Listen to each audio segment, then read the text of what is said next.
Oi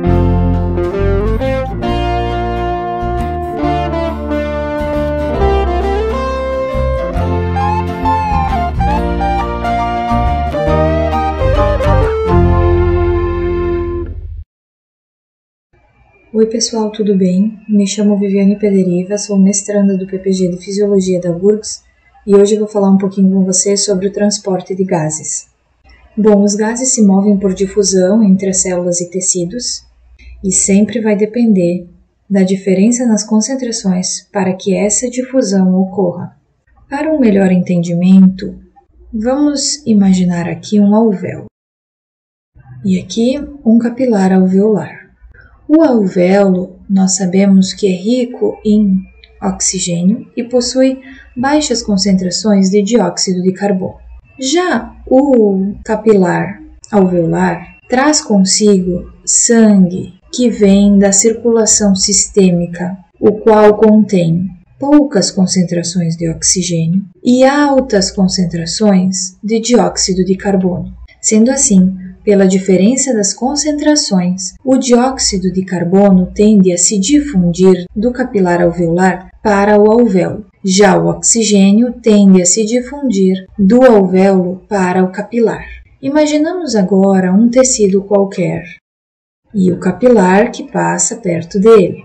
Nós sabemos que o tecido possui altas concentrações de dióxido de carbono e poucas concentrações de oxigênio, já que o tecido utiliza o oxigênio para o metabolismo. O capilar que está passando pelo tecido está vindo com altas concentrações de oxigênio pelo fato de ter sido oxigenado nos pulmões. E ele contém baixas concentrações de dióxido de carbono. Sendo assim, pela diferença nas concentrações, o oxigênio tende a se difundir do capilar tecidual para o tecido. Já o dióxido de carbono tende a se difundir do tecido para o capilar tecidual. Agora vamos trabalhar separadamente o transporte de oxigênio e o transporte de dióxido de carbono. Iniciaremos com o transporte de oxigênio. O oxigênio pode ser transportado ligado à hemoglobina ou dissolvido no plasma, sendo que, na sua maior parte, ele é transportado ligado à hemoglobina, já que o oxigênio não consegue se dissolver muito bem em meio aquoso. Observamos na imagem. Após uma inspiração, os nossos alvéolos se encontram com grandes concentrações de oxigênio. Esse oxigênio, pela diferença das concentrações, tende a se difundir para dentro do capilar. Sendo assim, ele atravessa a membrana alveolar e o endotélio capilar para chegar no lúmen do capilar. Uma pequena parte de oxigênio ficará dissolvido no plasma, mas a maior parte entrará no eritrócito e se ligará à hemoglobina, onde formará oxihemoglobina. Esse eritrócito com a hemoglobina ligada ao oxigênio será encaminhado através dos vasos até chegar na região dos tecidos. Chegando na região dos tecidos, essa hemoglobina, essa oxihemoglobina, perderá afinidade com o oxigênio. Sendo assim, liberará o oxigênio para que esse se difunda através da membrana do capilar para dentro dos tecidos. Lembrando que o oxigênio precisa atravessar o endotélio capilar mais a membrana da célula do tecido para ser utilizado na respiração celular. O oxigênio dissolvido no plasma também tenderá a se difundir para os tecidos.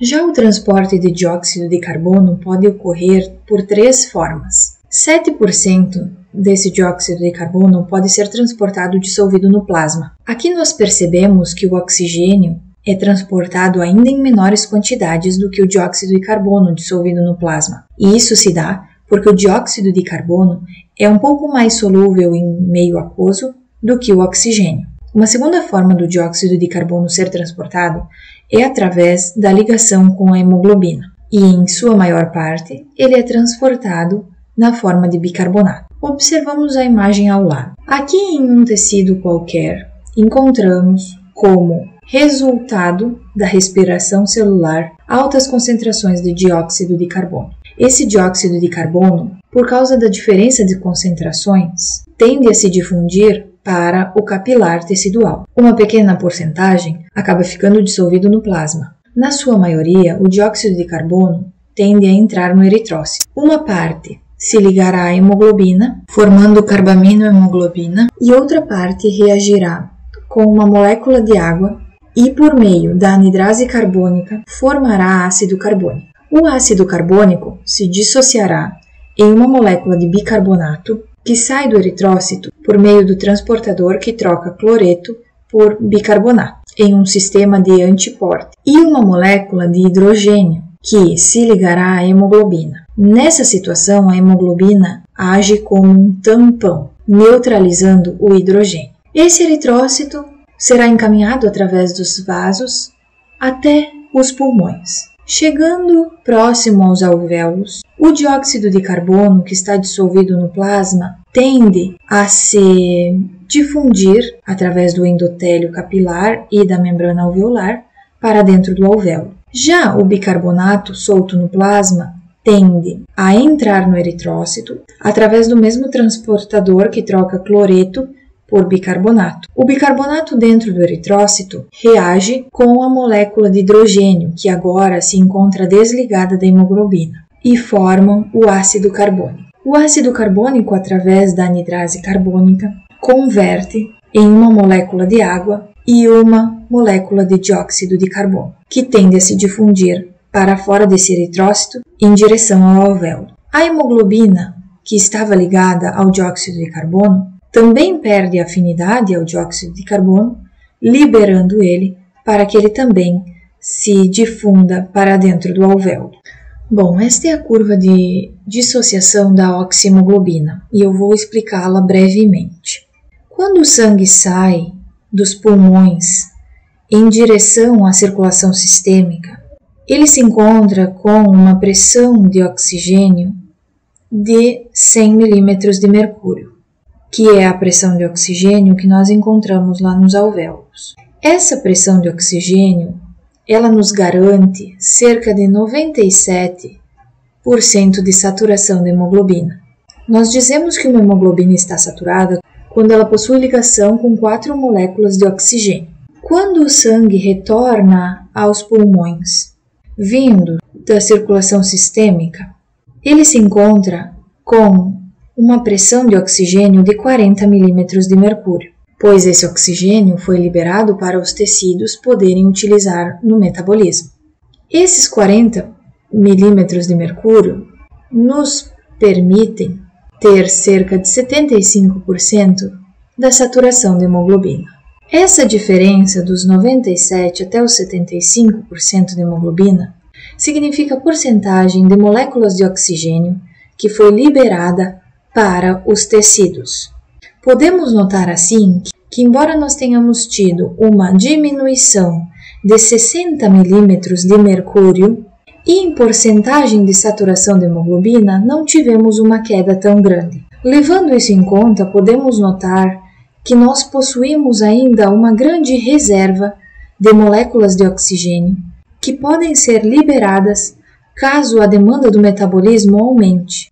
E é por isso que abaixo de 40 milímetros de mercúrio nós temos uma linha mais íngreme. Ela assim significa que abaixo de 40 milímetros de mercúrio, qualquer pequena alteração que ocorra já gerará uma diminuição de afinidade da hemoglobina muito maior, liberando assim moléculas de oxigênio muito mais facilmente para suprir a demanda do metabolismo. Essa curva de dissociação da oxihemoglobina, ela pode sofrer algumas variações, como é o caso do desvio para a direita. O desvio para a direita ocorre quando nós temos algumas alterações, por exemplo, no pH. Diminuição de pH, que gera um aumento na acidose.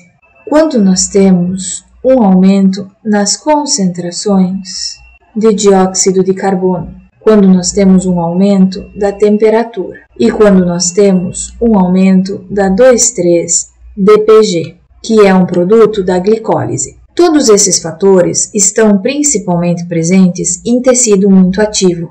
Assim, podemos entender que esse tecido necessita muito mais de oxigênio.